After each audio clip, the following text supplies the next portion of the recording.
The day I met Adrian Chen, I was carrying 3 boxes of textbooks up 4 flights of stairs because the elevator in our building was broken. Again, my arms were shaking, sweat was dripping down my back despite it being October, and I was seriously questioning every life decision that had led me to this moment. Need some help? I looked up and there he was, tall with messy black hair that fell just above his dark eyes, wearing a faded band t-shirt and jeans that hung perfectly on his lean frame. He had this easy smile that made my stomach do an unexpected flip. "I've got it," I said, because I'm an idiot who apparently equates struggling with independence. He laughed, and it was the kind of laugh that was warm and genuine, not mocking. "Right, you look like you've really got it under control." Before I could protest, he'd taken 2 of the boxes from my arms. "I'm Adrian, just moved into 4B. "Ryan," I managed, suddenly very aware that I probably looked like a disaster. "For C right next door." That was 6 months ago, 6 months of living next to someone who somehow managed to be everything I'd ever been attracted to while also becoming my best friend. 6 months of torture disguised as the best time of my life. Adrian wasn't just attractive, though that would have been enough to keep me up at night. He was kind in this effortless way, like he didn't even realize he was doing it. He'd leave coffee outside my door on mornings when he heard me up late studying. He'd text me random memes that made me laugh during boring lectures. He remembered small things like how I hated mushrooms and loved old sci-fi movies. And I was completely, hopelessly in love with him. The problem? Adrian was straight. Or at least, I'd assumed he was. He'd mentioned an ex-girlfriend once or twice, never talked about guys, and I'd learned a long time ago not to get my hopes up about straight guys, no matter how many mixed signals my desperate brain wanted to read into casual touches and late-night conversations. I'd come out when I was 17, during my senior year of high school. It hadn't been dramatic or traumatic, just necessary. My parents had been supportive in that careful, slightly uncomfortable way that meant they loved me but didn't quite know how to talk about it. My younger sister Maya had been amazing, immediately asking if there was anyone I liked and promising to be my wingwoman. My friends had mostly shrugged and moved on. College had been better. At State University, I'd found my people, a group of queer friends who understood the specific joy and pain of navigating the world as we were. But I'd also learned to be careful with my heart. I'd had one serious relationship my sophomore year with a guy named Eric, and when it ended badly, I'd promised myself I'd be more cautious. Then Adrian had walked into my life, and all that caution had evaporated like morning fog. The thing about living next door to someone is that you start to learn their rhythms. I knew Adrian woke up at 6:30 every morning for his run. I knew he sang in the shower, usually off-key renditions of whatever song was stuck in his head. I knew he studied best late at night, that he stress-cleaned when he had exams, that he called his mom every Sunday evening. I learned these things because our walls were thin and because I paid attention in ways I probably shouldn't have. In ways that would have been creepy if I'd been anything other than hopelessly, pathetically infatuated. We fell into a pattern: coffee together most mornings before classes, study sessions in one of our apartments several nights a week, weekend movie marathons when we both needed a break from the stress of senior year. We'd sprawl on his couch or mine, sharing popcorn and commentary, and I'd try not to think about how domestic it all felt, how much I wanted it to mean something it didn't. My friends noticed, of course. "You're starring again," Marcus said one day at lunch, following my gaze to where Adrian was sitting across the dining hall with some guys from his engineering program. I jerked my eyes back to my food. I wasn't starring. "Right, and I'm not gay, I just exclusively sleep with men." Marcus grinned at me, his dark skin crinkling around his eyes with amusement. "Ryan, you've got it so bad." "He's straight," I said, stabbing at my salad with more force than necessary. "Have you asked him?" "I don't need to ask, trust me, I know the signs." Jen, sitting next to Marcus, shook her head. "The signs can be misleading. I thought my girlfriend was straight for 2 years before she kissed me." "That's different." "How?" "It just is." I didn't want to explain how I'd gotten my hopes up before, how I'd learned to recognize the difference between a straight guy who was comfortable with his gay friend and a guy who might actually be interested. Adrian was firmly in the former category, no matter what my traitorous heart wanted to believe. But then things started to change. It began small. Adrian started finding more excuses to touch me, his hand on my shoulder when he laughed, his knee pressed against mine during movie nights, his fingers brushing mine when we reached for popcorn at the same time. He started looking at me differently, or maybe I was imagining it, these moments where I'd catch his eye and something would pass between us that felt like more than friendship. I told myself I was reading into things. I'd done this before, convinced myself that basic human kindness meant something deeper. I wasn't going to make that mistake again. Then came the night that changed everything. It was a Friday in late March, one of those first warm evenings that promised summer was coming. I'd spent the day in back-to-back classes and then a 3-hour shift at the campus library where I worked part-time. By the time I got home, I was exhausted and looking forward to nothing more than ordering takeout and watching something mindless on Netflix. I was fumbling with my keys when Adrian's door opened. "Hey," he said, and something in his voice made me look up. He looked nervous, which was unusual for Adrian, who always seemed so comfortable in his own skin. "Do you have plans tonight?" "Just me, some pad thai and whatever's new on streaming." "Why?" "I was thinking maybe we could hang out. I picked up some beer and I've been wanting to talk to you about something." My stomach dropped. Those words, "I've been wanting to talk to you," had never preceded anything good in my experience. This was it. He'd figured out I had feelings for him and wanted to let me down easy, or maybe he'd met someone and wanted to tell me about her. Either way, this conversation was going to hurt. "Sure," I said, because what else could I say? "Give me 10 minutes to shower." 20 minutes later, I was sitting on Adrian's couch, a beer in my hand that I was barely drinking, waiting for whatever bad news he had to share. Adrian was packing, which was also unusual. He was normally so still, so grounded. Seeing him this agitated made my anxiety spike higher. "So," he finally said, stopping in front of me, "this is harder than I thought it would be." "Just say it," I said, trying to keep my voice steady. "Whatever it is, we'll deal with it." He laughed, but it sounded shaky. "I'm not sure about that." He ran a hand through his hair, making it stick up in ways that shouldn't have been attractive but absolutely were. "Ryan, how long have we known each other?" 6 months, almost 7.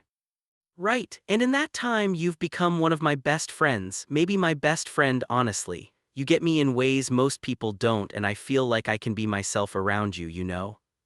This was definitely the lead up to "but I don't like you that way." I braced myself. "The thing is," Adrian continued, "somewhere along the way it became more than friendship for me, and I've been trying to figure out what to do about it because I didn't want to ruin what we have, but I also can't keep pretending I don't feel this way." I stared at him. The words weren't making sense, or maybe they were making too much sense, a kind of sense I didn't dare believe in. "Adrian, what are you saying?" He met my eyes and there was something vulnerable in his expression that I'd never seen before. "I'm saying I have feelings for you, romantic feelings, have for a while now." The world seemed to tilt sideways. "But you're straight." I thought I was. He sat down next to me, close enough that I could smell his cologne, something woody and warm. Or maybe I just never let myself consider any other option. But then I met you and everything I thought I knew about myself started to feel wrong. At first, I told myself we were just friends, that I just appreciated you as a person. But Ryan, I think about you all the time. When something good happens, you're the first person I want to tell. When something bad happens, you're the only person I want to talk to. And lately, I've been having these thoughts, these feelings that are definitely not straight. My heart was pounding so hard I was sure he could hear it. "What kind of feelings?" He turned to face me fully, and the look in his eyes made my breath catch. "Feelings like wanting to kiss you, like lying awake at night thinking about what it would be like to touch you, like being jealous when that guy from your study group clearly hits on you every time I see you together." "Jake's not hitting on me," I said automatically, my brain apparently focused on the least important part of what Adrian had just said. "Jake is absolutely hitting on you, but that's not the point." Adrian took a shaky breath. "The point is I'm telling you this because I can't keep it to myself anymore. And I know this might be weird, and if you don't feel the same way, we can forget I ever said anything and just go back to being friends. But I had to tell you. I had to know if maybe, possibly, you might feel the same way." I realized I hadn't said anything, that I'd just been staring at him like he'd started speaking a foreign language. Adrian was looking increasingly worried, his confidence crumbling with each second of my silence. "Ryan, please say something, even if it's to tell me I've completely misread this situation." "You haven't," I managed to get out. "Misread the situation, I mean. Adrian, I've had feelings for you since basically the day we met. I just never thought. I never let myself hope that you might feel the same way." The smile that spread across his face was like sunrise, bright and warm and full of promise. "Really?" Really, I've been trying so hard not to let it show, trying to just be your friend because that seemed like all I could have. But God, Adrian, yes, I feel the same way.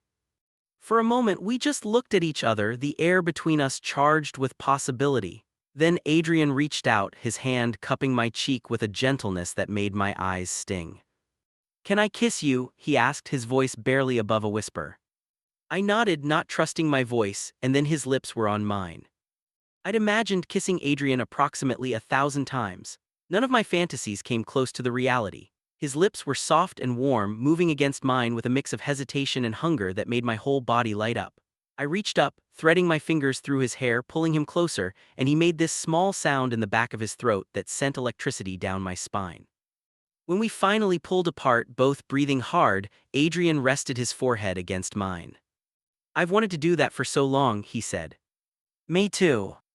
I should probably tell you I have no idea what I'm doing. I've never been with a guy before, I might be terrible at this." I laughed, giddy with happiness and disbelief that this was actually happening. "I don't think you need to worry about that." "I'm serious though?" He pulled back enough to look at me, his expression earnest. "I'm figuring this out as I go, the being attracted to guys thing, or maybe just the being attracted to you thing, I don't know. All I know is that this feels right in a way nothing else ever has, but I might need you to be patient with me." "Adrian, I've been in love with you for 6 months, I think I can manage patient." His eyes widened. "In love?" Oh no, that had just slipped out.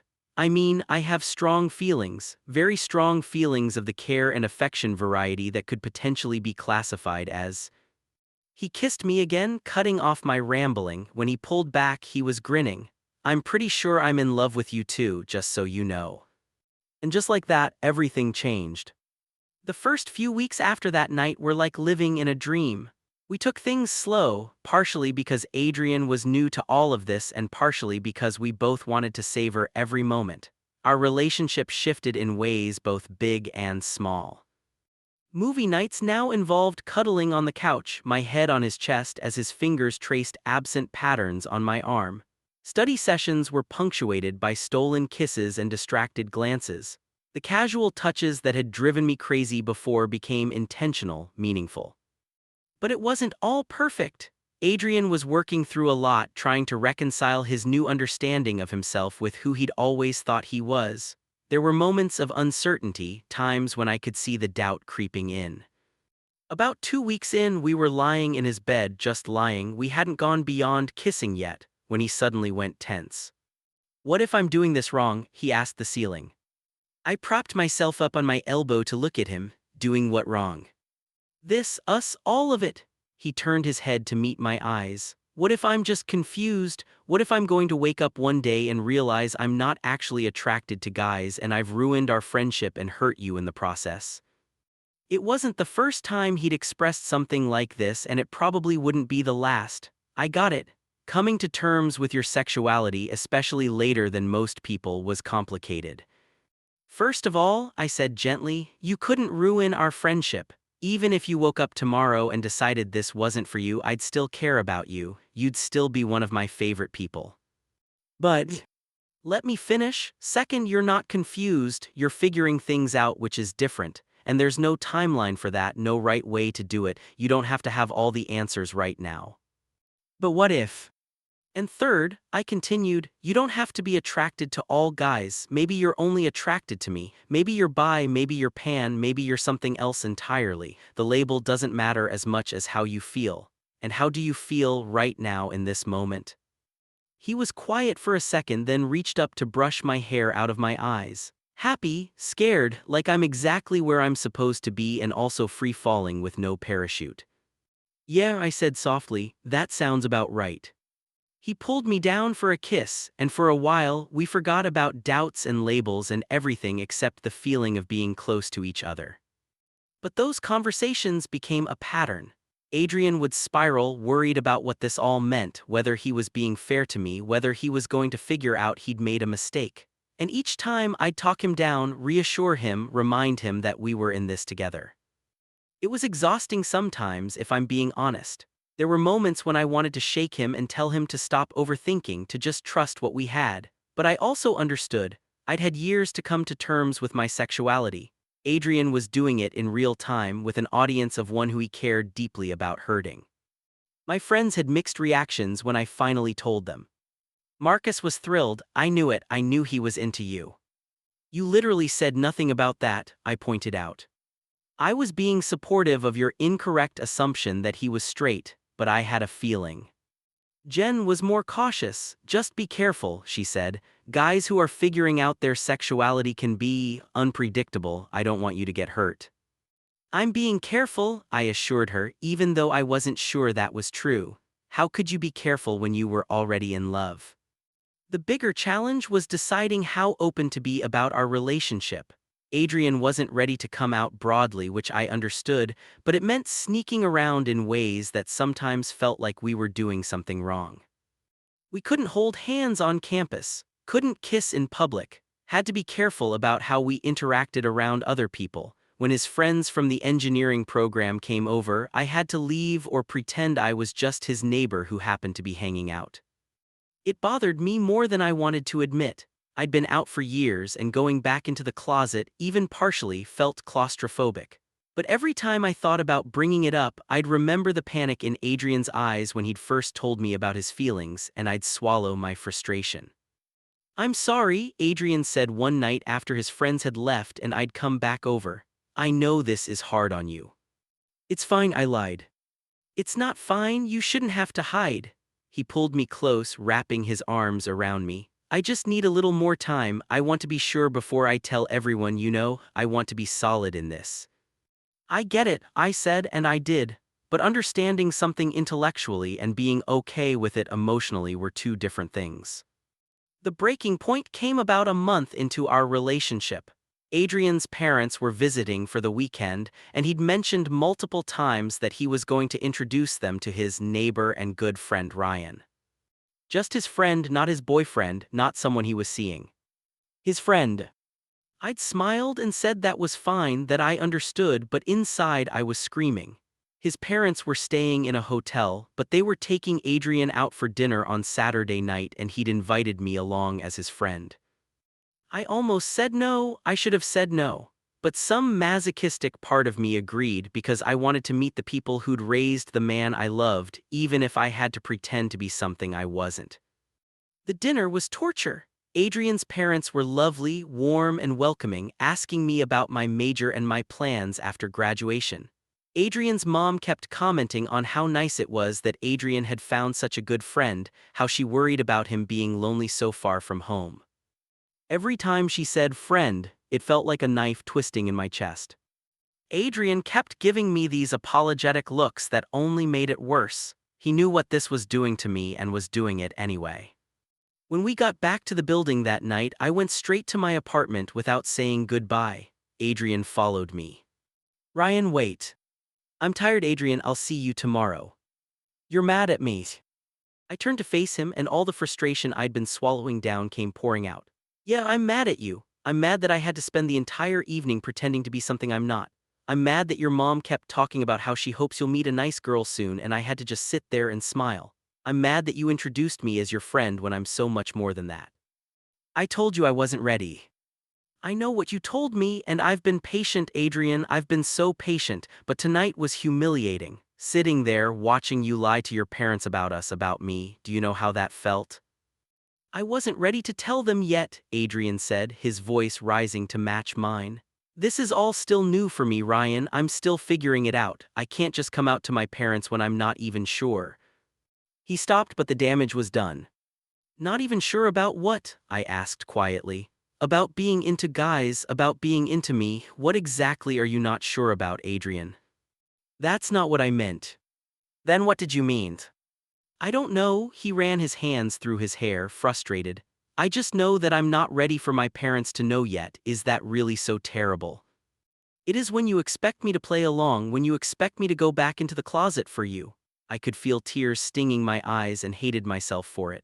I've been out for years, Adrian. I've worked hard to get to a place where I can be honest about who I am, and you're asking me to hide that, to hide us indefinitely while you figure things out. I'm not asking you to do that indefinitely, just for a little while longer. How much longer? A month, 6 months, a year? When will you be ready, Adrian? I don't know, he said again, and the helplessness in his voice made me even angrier because I couldn't be angry at him for not knowing. We stood there in my hallway, glaring at each other, both of us breathing hard. Maybe we need some space, I finally said. What does that mean? It means maybe this was a mistake. Maybe we rushed into this before you were ready. Maybe we should just go back to being friends. I didn't mean it. Even as the words left my mouth, I knew I didn't mean them. But I was hurt and angry, and I wanted him to hurt too. The look on Adrian's face told me I'd succeeded. Is that really what you want? I don't know what I want anymore. Another lie. I wanted him, always him, but I also wanted to not feel like a secret, like something to be ashamed of.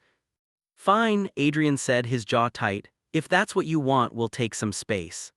He turned and walked back to his apartment, and I stood in my hallway, already regretting every word I'd said. The next few days were awful. I'd gotten used to seeing Adrian every day, to our constant texting and impromptu visits. The silence was deafening.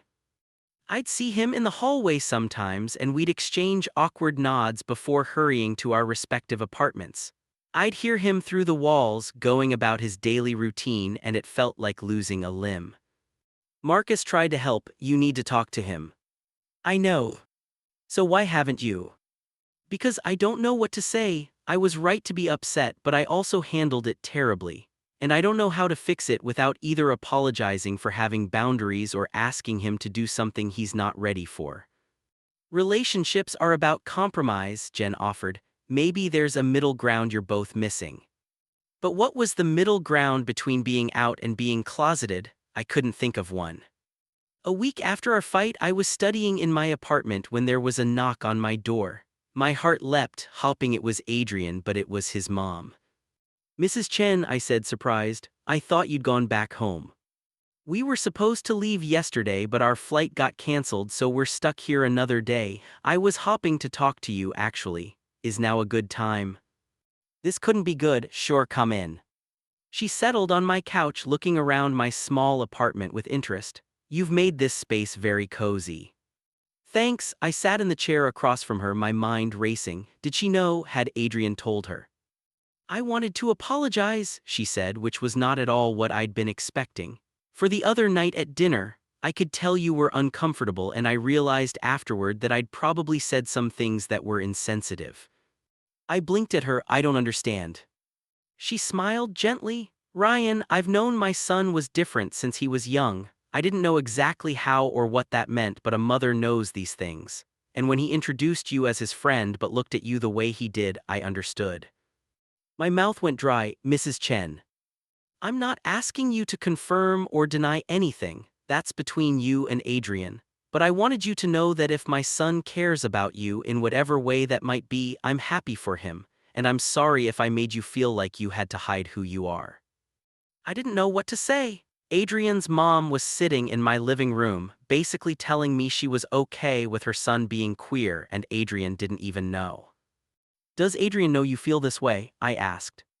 Not yet. He's always been a bit slow to open up about these things, takes after his father in that way. She stood up, smoothing her skirt. I just wanted you to know that whenever he's ready to talk, we're ready to listen, and that applies to you too if you ever need someone to talk to. After she left, I sat in my apartment, staring at the closed door. Adrian had been so worried about telling his parents, and his mom had basically already figured it out and was fine with it. I grabbed my phone and texted him, "We need to talk, your mom was just here." The reply came immediately, "I'll be right over." He was at my door in less than a minute, looking panicked. What did she say? Does she know? Did I do something to make her suspect? Adrian, calm down, come in. I told him about the conversation, watching as confusion, relief, and lingering anxiety played across his face. She's okay with it, he asked. More than okay, she seemed happy for you, for us. He sat down heavily on my couch. I've been terrified of telling them. I thought they'd be disappointed or confused, or that it would change how they saw me.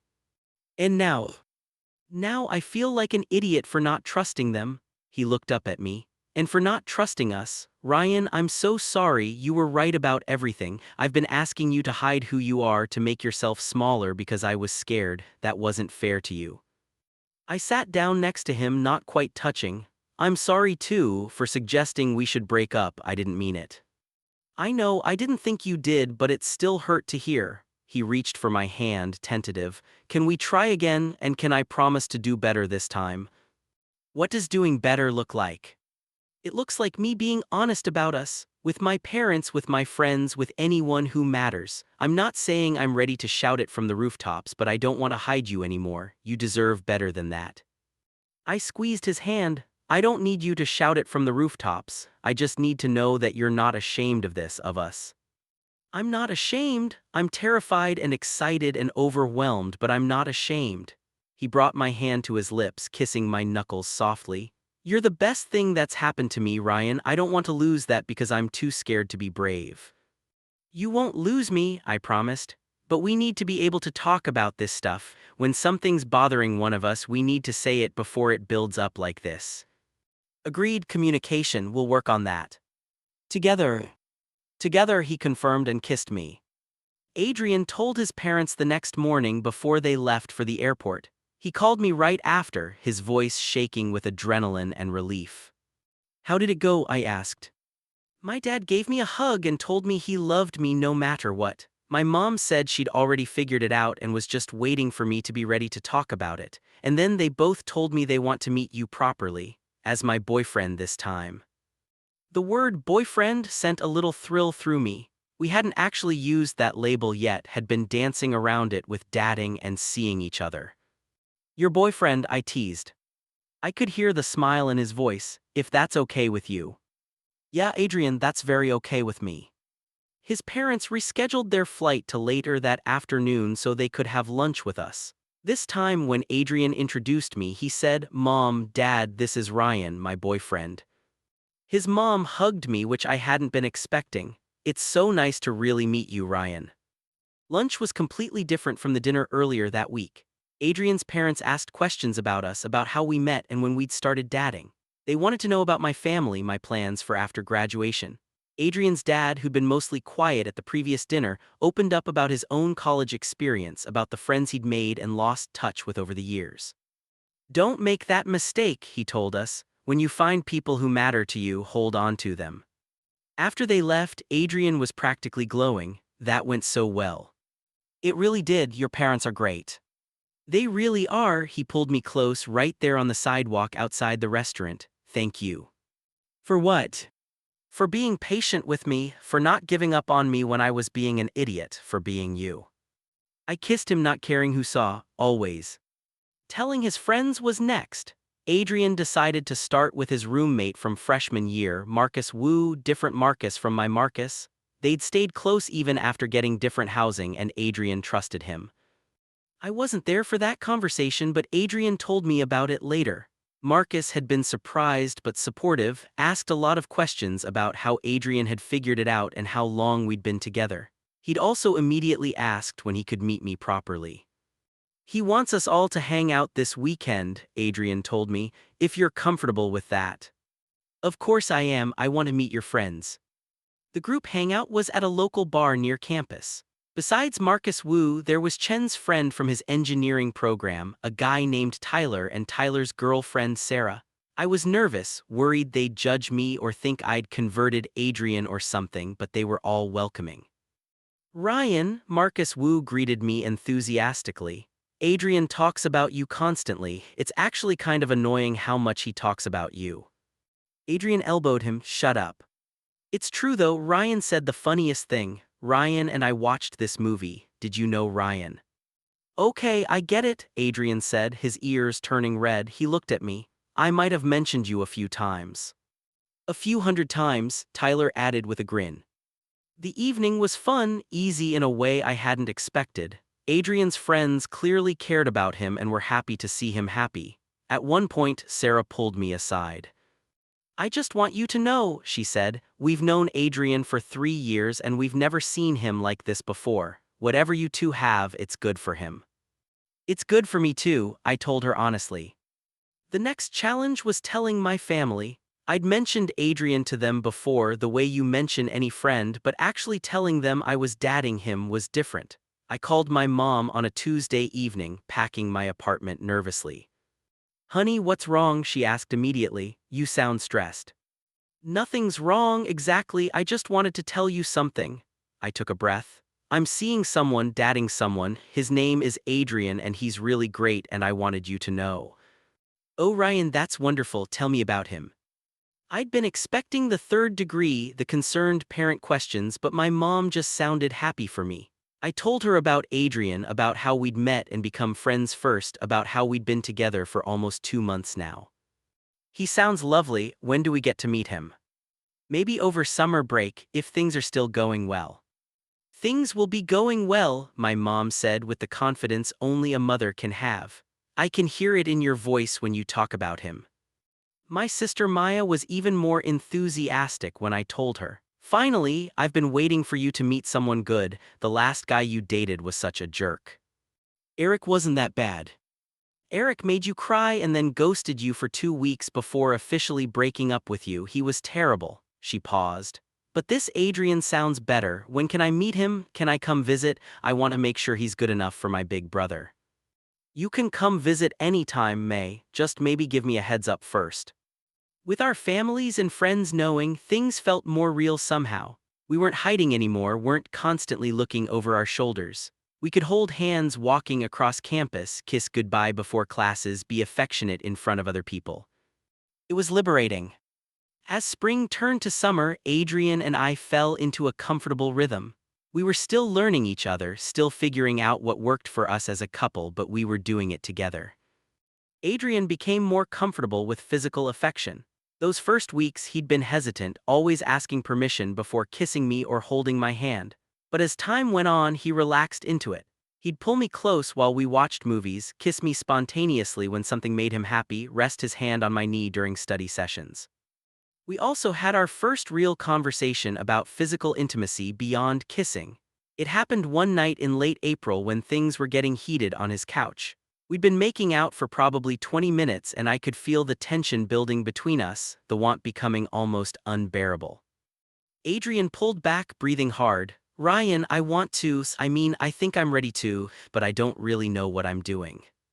I sat up, trying to calm my racing heart. "We don't have to do anything you're not ready for." "I know, but I am ready. I want to be with you like that. He ran his hand through his already messy hair. "I'm nervous. What if I'm bad at it? What if I do something wrong?" I took his hand, lacing our fingers together. "First of all, there's no wrong way to do this. It's about us being together, connecting with each other. And second, I'm nervous too." "You are." "Of course I am. This is important. You're important. I want it to be good for both of us." I squeezed his hand. "How about we just take it slow, no pressure, no expectations. We'll figure it out together just like we've figured out everything else." He kissed me softly. Together, I like the sound of that. We did take it slow. Over the next few weeks, we explored each other gradually, learning what made the other person gasp or moan or lose themselves completely. Adrian was a generous lover, attentive and eager to learn. And watching him discover this part of himself, seeing the wonder and pleasure on his face, was almost as good as the physical intimacy itself.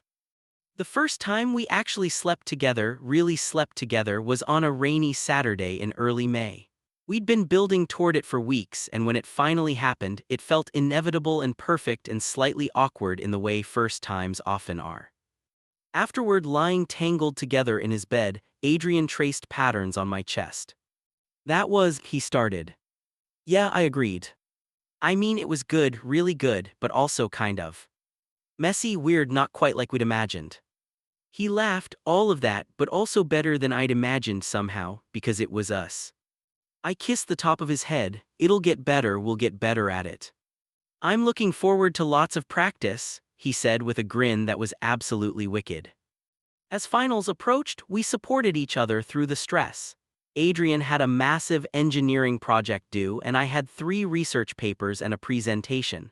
We'd study together in exhausted silence, occasionally breaking for food or kisses or just to complain about our professors.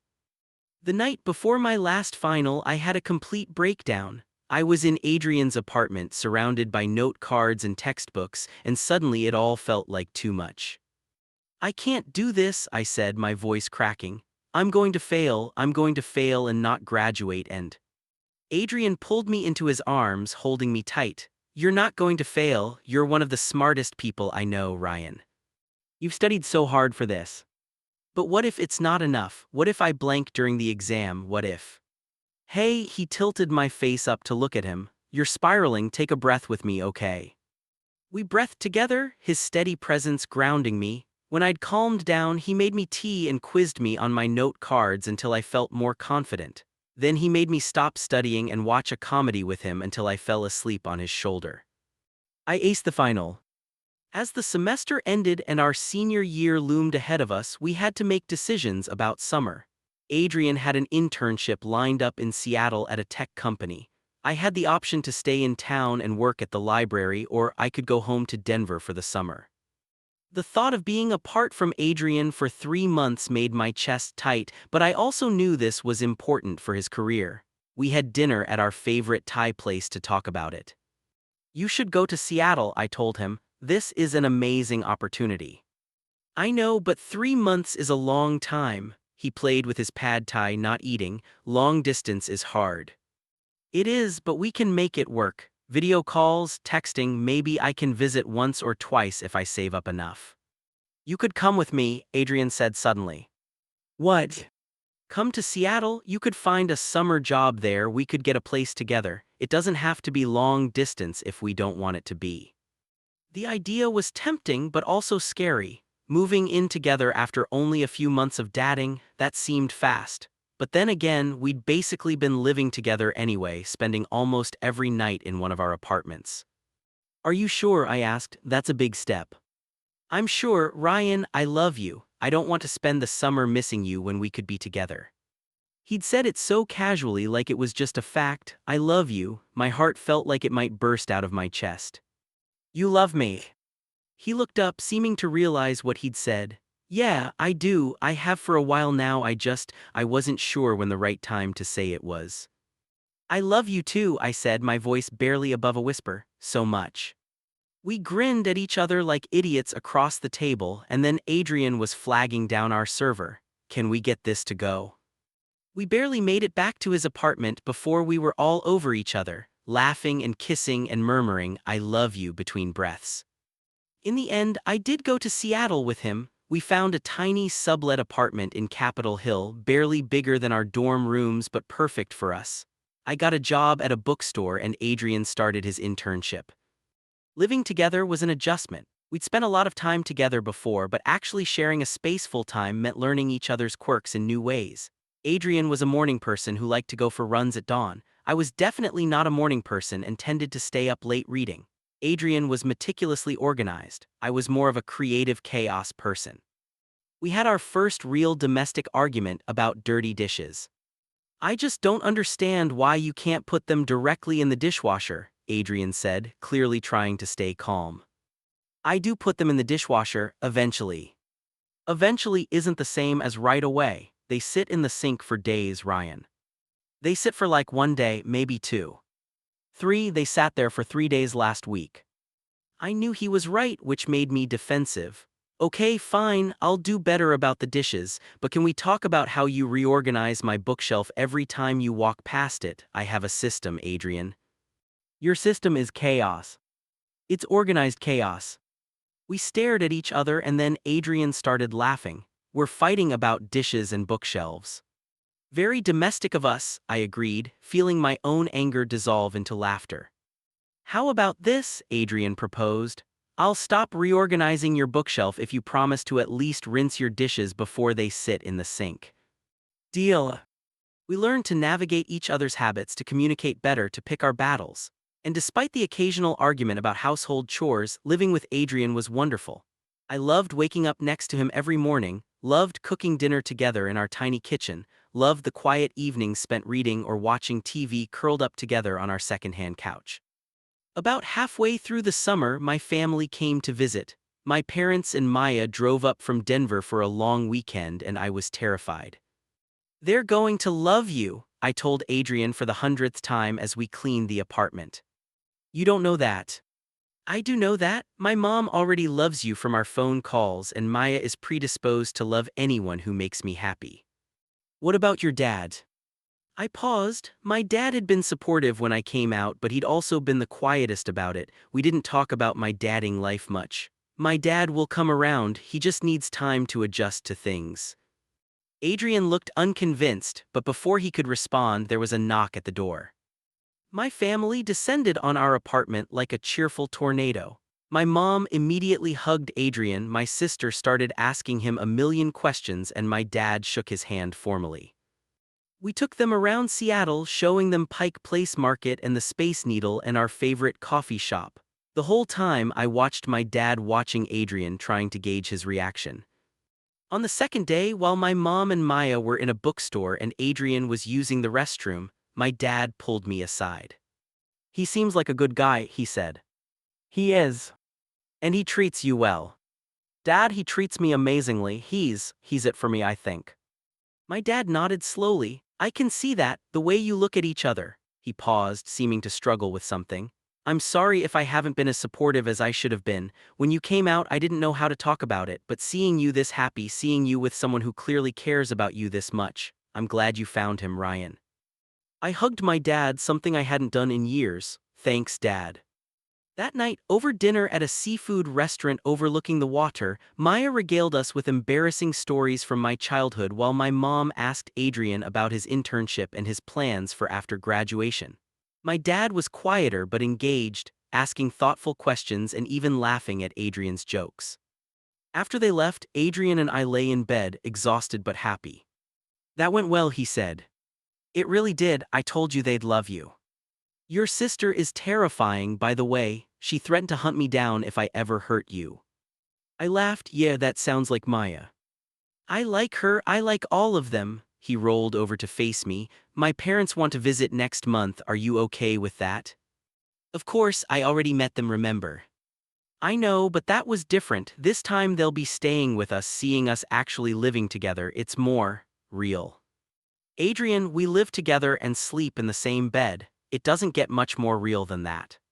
I know, I just want it to go well. It will, I assured him and kissed him until he stopped worrying. Adrian's parents arrived on a Thursday in late July. We'd spent the previous week deep cleaning the apartment and arguing about whether we needed to hide some of the more obviously couple-y things. They know we're together, I pointed out. They don't need us to pretend otherwise. I know, but the photo of us kissing on the fridge might be a bit much, Adrian said. That's a cute photo. It is cute, but maybe we put it in the bedroom for the weekend. In the end, we compromised. We kept most things as they were but moved a few of the more intimate photos to less prominent locations. Adrian's parents were staying at a hotel downtown, but they came over for dinner the first night. His mom brought wine and his dad brought dessert, and they both seemed genuinely happy to see us. The apartment is lovely, Mrs. Chen said, though I was pretty sure she was being generous. Our place was tiny and our furniture was a mismatched collection of hand-me-downs and thrift store finds. It's temporary, Adrian said, just for the summer. It's cozy, Mr. Chen added diplomatically. Dinner was surprisingly easy. We'd made pasta and salad, nothing fancy, and we all sat around our small table talking about Seattle and Adrian's internship and my job at the bookstore. Adrian's mom asked about our plans for senior year, and his dad wanted to know if we'd thought about what we'd do after graduation. I've been applying to grad schools, I said. I want to get my master's in library science. And Adrian's been talking to companies about full-time positions, Adrian added, though we haven't really discussed where we want to end up yet. It was true, we'd been carefully avoiding that conversation. Neither of us wanting to think about a future where we might end up in different cities. Well, you have time to figure it out, Mrs. Chen said kindly. You're both so young, no need to have everything planned out right now. After dinner, while Adrian and his dad were washing dishes, his mom pulled me aside. I wanted to thank you, she said quietly. For what? For being patient with Adrian. I know this hasn't been easy for him, figuring all of this out. And I know it probably hasn't been easy for you either, being with someone who's still learning about himself. Adrian's worth it, I said simply. She smiled. I'm glad he found you, Ryan. He's happier than I've ever seen him. The rest of the weekend went smoothly. We showed Adrian's parents around the city, had brunch at our favorite cafe, and even convinced them to take a ferry ride to Bainbridge Island. Watching Adrian with his parents, seeing how comfortable he was being himself around them, made my heart feel full. On Sunday night, as they were getting ready to leave, Mr. Chen shook my hand. Take care of my son, he said. I will, sir, and he takes care of me too. Good, that's how it should be. After they left, Adrian and I collapsed on the couch, tired but happy. That was exhausting, Adrian said. But good. But good, he confirmed. He pulled me close and I rested my head on his shoulder. I keep thinking about what they asked about after graduation. Yes. We should probably talk about that, about what we want. What do you want? I asked, even though I was afraid of the answer. I want to be wherever you are, he said simply. If you get into grad school in New York, I'll find a job in New York. If you stay here in Seattle, I'll stay here. I don't want to do long distance, Ryan, not unless we absolutely have to. Relief flooded through me. I want the same thing. I've been so worried about bringing it up, about seeming clingy or like I was asking you to give up opportunities for me. You're not asking, I'm choosing, there's a difference. He kissed my temple. We'll figure it out together like we always do. Returning to campus for senior year felt different. We'd spent the summer living as a couple and going back to our separate apartments felt strange. We lasted about 3 days before Adrian was sleeping at my place almost every night. Our friend groups had merged over the summer through constant video calls and group chats. Marcus Wu and my Marcus had become friends, bonding over their shared exasperation with their respective best friends' relationship drama. Jen and Sarah had started a book club. Tyler had taught us all how to play Dungeons and Dragons over video chat. The first weekend back, we all went to a party at Tyler and Marcus Wu's apartment. It was the first time Adrian and I had been to a queer event together as a couple, and I could see him taking it all in with wide eyes. There are so many people here, he murmured to me. Is it too much? We can leave if you want. No, it's good, it's just, I didn't know there was such a big community here. I feel like I've been missing out. I introduced him to people I knew from the LGBTQ plus student union and watched as he relaxed into it. At one point, I found him deep in conversation with a trans guy named David about coming out and figuring out identity, and my heart swelled with pride and love. Later, we were dancing in the crowded living room when Adrian pulled me close and kissed me, right there in front of everyone. It wasn't our first public kiss, but it was the first one that felt so completely unself-conscious, like he wasn't thinking about who was watching or what they might think. When we pulled apart, he was grinning. I love you. I love you too, I said and kissed him again. Classes started and we fell into a new rhythm. We studied together at the library, met for lunch between classes, and spent our evenings either working on assignments or decompressing with our friends. It felt domestic and comfortable and exactly right. But senior year also meant pressure. Applications for grad school and jobs, the looming question of what came next, the awareness that our time in this bubble was limited. I spent hours on my grad school applications, writing and rewriting personal statements, gathering letters of recommendation, researching programs. Adrian was going through a similar process with job applications, updating his resume and doing practice interviews. What if we don't get accepted to places in the same city? I asked one night, watching him review a coding challenge from a company in San Francisco. Then we'll figure it out. Maybe we do long distance for a year while you finish your master's. Maybe I look for a different job. We have options, Ryan. But what if? He set his laptop aside and pulled me into his lap. What if we cross those bridges when we come to them? We can't plan for every possible scenario, we just have to trust that we'll work it out. You're annoyingly rational sometimes, I muttered, but I was smiling. One of us has to be, and it's clearly not going to be you, Mr. Anxiety Spiral. I kissed him to shut him up, and we didn't get much more work done that night. The crisis came in late October, unexpected and devastating. I was in class when I got the call from my mom. My dad had had a heart attack. He was in the hospital, stable but serious, and I needed to come home. I don't remember much about the next few hours. I remember Adrian finding me in the hallway outside my classroom, pulling me into his arms as I cried. I remember him driving me back to my apartment, helping me pack a bag, calling the airline to book a flight. "I'm coming with you," he said. "You have midterms." "I don't care, you need me, so I'm coming." I was too scared and overwhelmed to argue. We were on a plane to Denver 3 hours later. My dad looked small in the hospital bed, hooked up to monitors and IVs. My mom looked exhausted, and Maya had clearly been crying.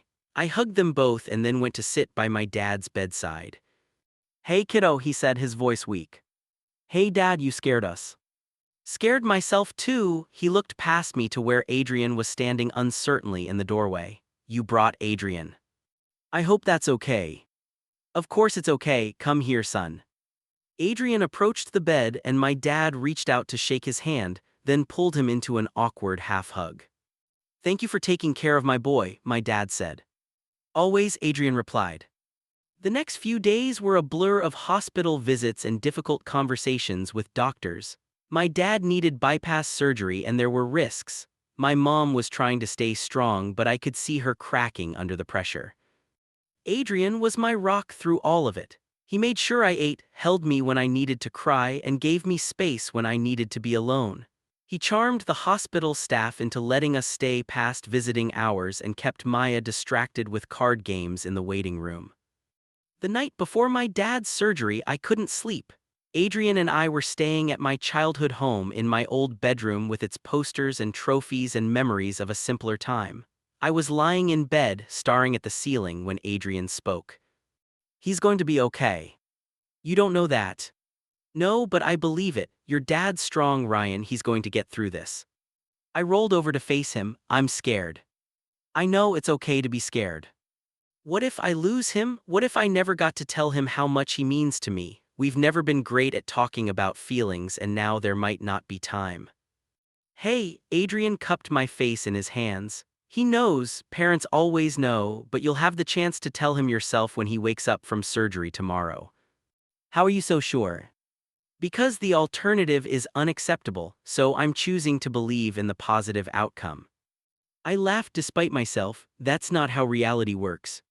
"Maybe not, but it's how I'm going to handle it anyway."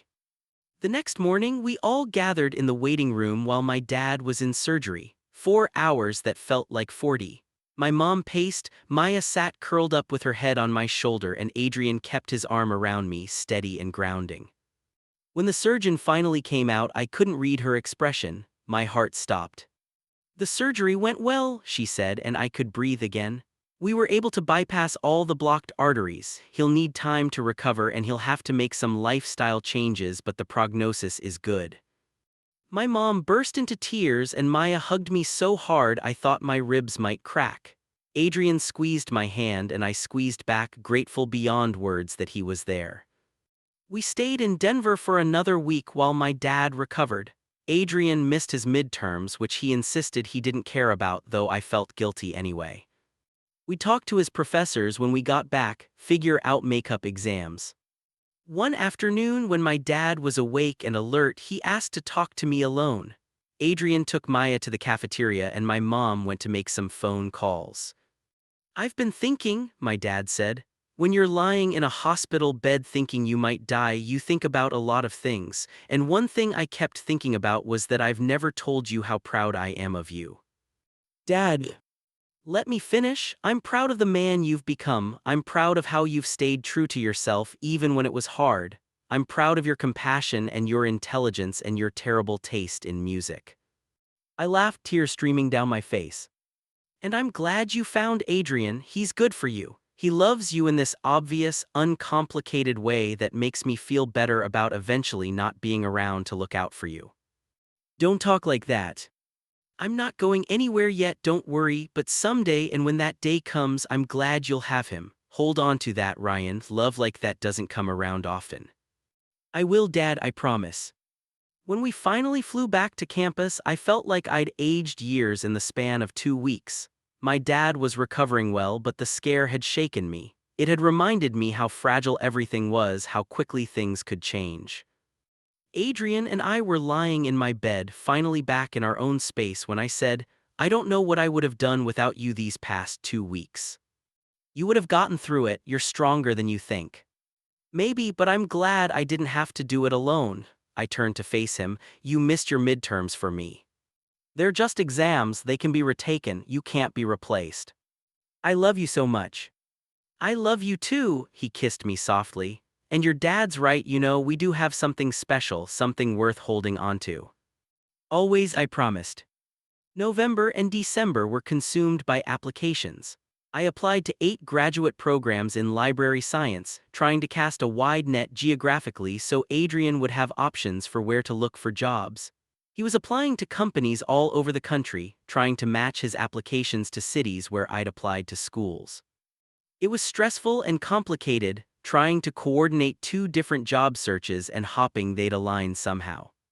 What if I get into a school in Boston and you get a job offer in Austin? I asked one night, surrounded by application materials. Then we'll figure it out, maybe you defer for a year or maybe I turn down the Austin offer and keep looking. There's no scenario where we can't make this work. But I could see the stress in his eyes too, this was hard for both of us. The first responses started coming in January.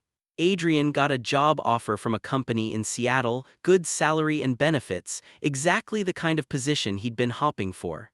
But I hadn't heard from the University of Washington yet about their program.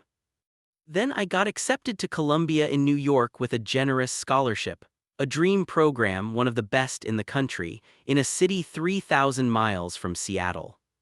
We stared at the acceptance letter, neither of us knowing what to say. Congratulations, Adrian finally said. Ryan, this is amazing. But you have the offer in Seattle. So I haven't accepted it yet, there are companies in New York. But the Seattle offer is perfect for you. And Columbia is perfect for you, he took my hands. We said we'd figure it out together, remember, so let's figure it out. Over the next few weeks, we weighed our options. Adrian started applying to companies in New York and I waited to hear from other schools. I got accepted to the University of Washington with a smaller scholarship, and Adrian got a job offer from a company in San Francisco. Nothing was lining up perfectly. We spread out all our acceptance letters and offer letters on Adrian's floor, looking at them like a puzzle we couldn't solve. Okay, Adrian said, let's think about this logically. What's your first choice for schools? Columbia, but. No buts, Columbia is your first choice, so that's where you should go. But you don't have a job in New York yet. Yet being the operative word, I'll keep applying. And if I don't have something by the time you need to start, I'll take a temporary position here and keep looking remotely. We can do long distance for a few months if we have to. I don't want to do long distance. Neither do I, but I want you to go to your dream school more than I want to avoid temporary inconvenience. He pulled me close. This is a 2-year program, right? 2 years in New York and then we can end up wherever we want. I can wait 2 years to start my perfect job if it means you get to go to your perfect school. That's not fair to you. Life's not fair, but this relationship is a partnership and sometimes one person needs to compromise more than the other. You took care of me when I was figuring out my sexuality and coming out. You've been patient and understanding and supportive. Let me do this for you. I wanted to argue, but I also wanted Columbia so badly I could taste it. You're sure? I'm sure, accept Columbia, I'll figure out the rest. I accepted Columbia's offer the next day. And then I spent every spare moment helping Adrian apply to companies in New York, networking with anyone I knew who might have connections, searching job boards and company websites. In March, Adrian got an interview with a tech startup in Brooklyn. The interview went well and they asked him back for a second round, then a third. I think they're going to offer, he told me after the third interview, his eyes bright with excitement. What makes you say that? They asked me about my salary requirements and when I could start. Those are good signs, right? They were good signs. The offer came a week later and while it wasn't quite as good as the Seattle offer had been, it was solid, and it was in New York. We're going to New York, Adrian said, staring at the offer letter in disbelief. We're going to New York, I repeated, and then we were kissing and laughing and planning our future. The last few months of senior year flew by.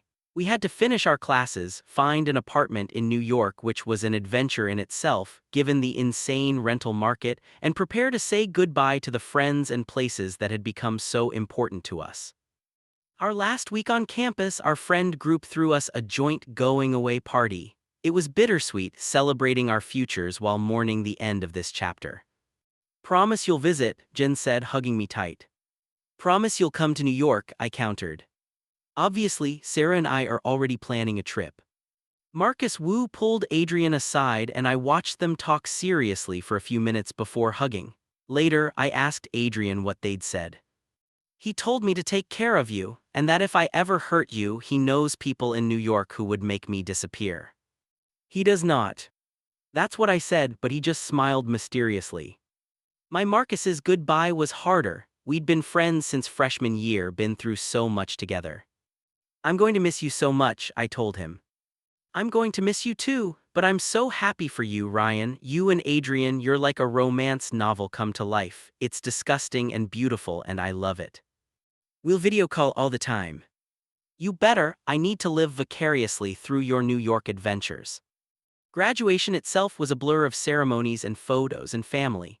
My parents came, my dad looking healthier than he had in months. Maya brought her new girlfriend, who was sweet and clearly terrified of meeting the family.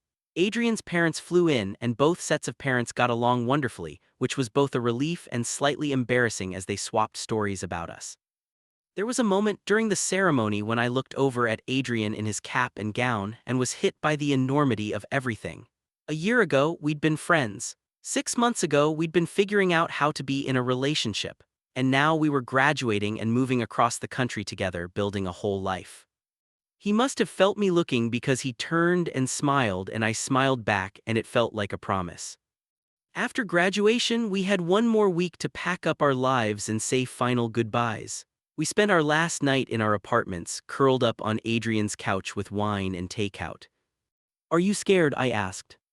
"Terrified," he admitted. "New city, new job, new everything, but also excited." "Me too, both. We're going to be okay though, right?" I kissed him. "We're going to be better than okay, we're going to be amazing." The end. If this story touched your heart, show your support by liking this video. Subscribe to our channel for more powerful stories like this. Your support keeps these stories alive. Thank you.